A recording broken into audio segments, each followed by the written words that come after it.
Hi pals, welcome to my channel. I'm Morgan and today we will be working on some textured wall art. This is a super easy and affordable DIY project that has the potential to look very expensive. So if that interests you, feel free to stick around and we'll get straight into the video.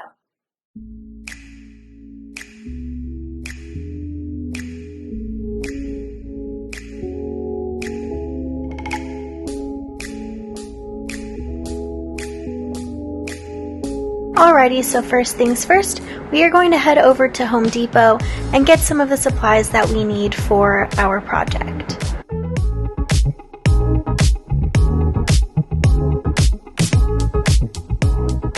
Here you see me lining up the trim piece with the canvas to make sure that it was the right fit, and then measuring and cutting it to size just a few inches bigger than I need it to be, since I'll be using my miter saw to cut it at a 45-degree angle later when I build my frame.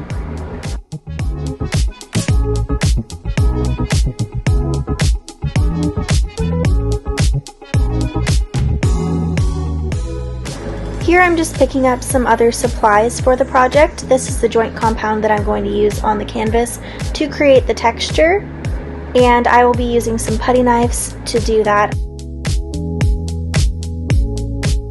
And now we just check out. And it's a very typical rainy day in the Pacific Northwest. I'm back home now, and I'm going to get started by adding an even layer of the joint compound all over the entire canvas.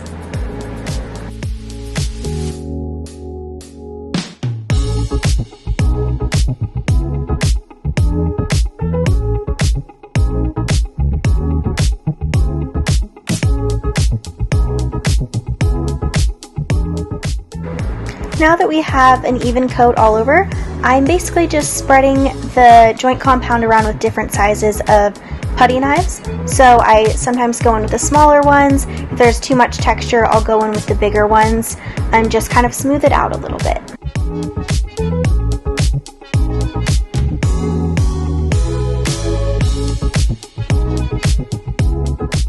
I'm just wiping off any excess joint compound from the edges of the canvas. That way it doesn't get in the way when we add the wooden frame. This is what the canvas looks like when the joint compound is almost dry. It is looking very textured and interesting, but it looks like I am probably going to want to add one more layer of joint compound tomorrow once it is completely dry.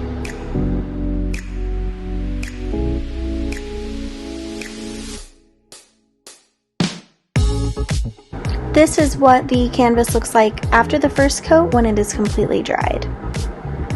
Now I'll go in with my second coat. This is after about 24 hours, and I'm just going to be adding a little bit more texture into any spots that I feel are a little sparse or need a little bit of extra interest.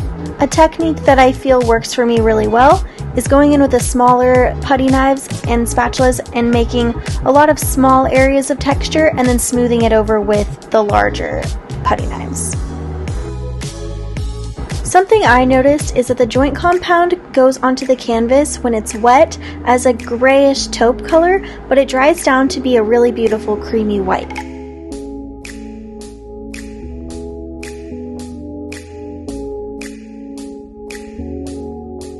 Here I'm just finishing up the last few finishing touches on the joint compound, and tomorrow we will get to building the frame.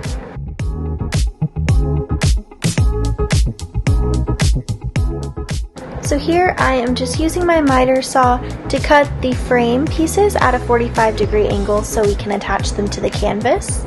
I took all of the measurements beforehand so I could just make all of the cuts at the same time. Then I am going in with my brad nailer to attach all of the trim pieces to the canvas to create the frame. I decided not to paint or stain the frame for a nice raw organic look. That way it didn't distract from what was really important, which was the texture on the wall art.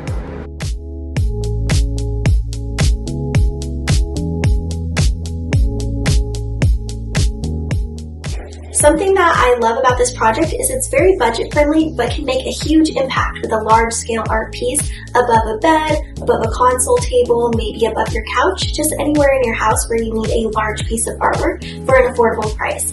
I actually found something very similar on Etsy for the same size, 30 by 40 inches, and it's running for $650. So it's actually crazy how affordable and inexpensive this project was. For a price breakdown, it was $17.99 for my canvas at Michaels. I got it for 50% off. They often have sales for that. The trim for the frame that we built around it was $14 at Home Depot. The joint compound was about $9 after tax at Home Depot, and the sawtooth picture hangers were $5 at Home Depot. So that comes in at a total of $45.99 as opposed to potentially up to $650 or more on something very similar.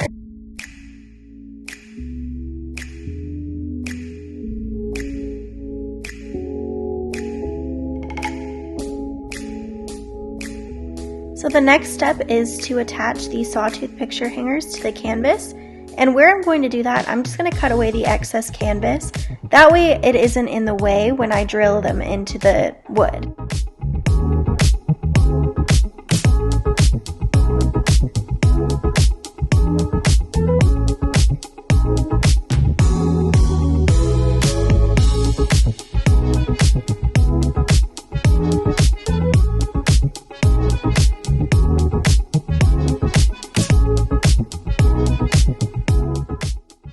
Now I am attaching the picture hangers using the hardware that was included in the package.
So that concludes this video. Thank you so much for watching. I have tons of home decor, DIY, and organization projects coming your way, so feel free to like and subscribe. Thank you so much for being here, and I will see you in the next one. Bye, pals!